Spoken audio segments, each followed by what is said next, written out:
Welcome back everyone. Today I'm going to show you how to make the double lazy wave design. Using this method you're going to be able to create designs like the ones you see pictured here. Let's get into it.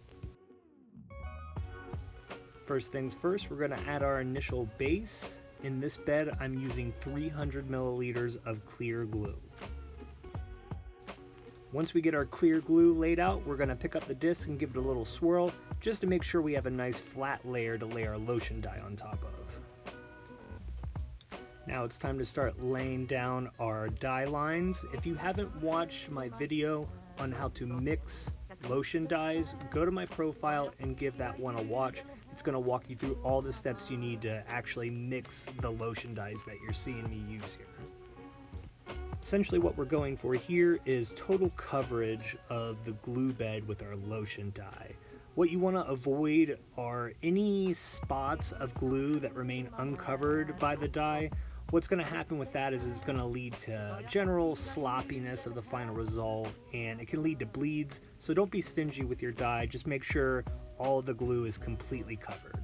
Also, a little pro tip, once you get towards the end of your dye layout process, whatever colors you want to be the most prominent in the final result, make sure you put them on top. So if you want a blue dominant dye, make that the last set of lines that you do before you stop laying down your dyes. Once we're done laying out the dye lines, now it's time to take our dragging tool and actually make the waves of the design. As always, I use the bottom end of a smaller paintbrush, but I know other people use toothpicks, and really there's a lot of different things you can use. This is kind of the traditional way that I lay out my double lazy wave, but as always there's many different ways of doing this, so feel free to get weird with it and make the design your own. Also want to add in, if you haven't watched my tutorial on how to properly clean your disc before dyeing, make sure you go and watch that, and make sure you wash your disc before putting it into your dye bed. What we're going to do now that we've completed our left to right waves, we're going to come back in the opposite direction. We're going to go right to left through the initial waves that we made, and this is going to give us that classic kind of feathered look.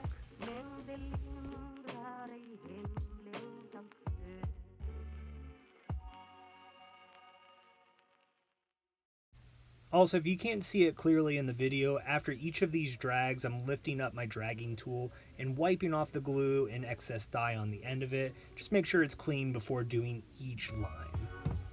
Once we get our design laid out, we're going to drop our disc in and we're going to let it set for 8 to 10 hours. Now that's just personally how long I let my dyes sit.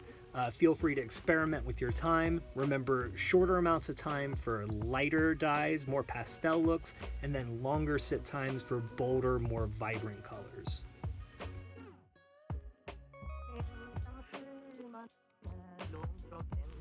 And here's the result. If you want to learn how I covered up this stamp and prevented it from being dyed, make sure you like and subscribe to my YouTube channel. I'm going to be dropping that glue mask video soon.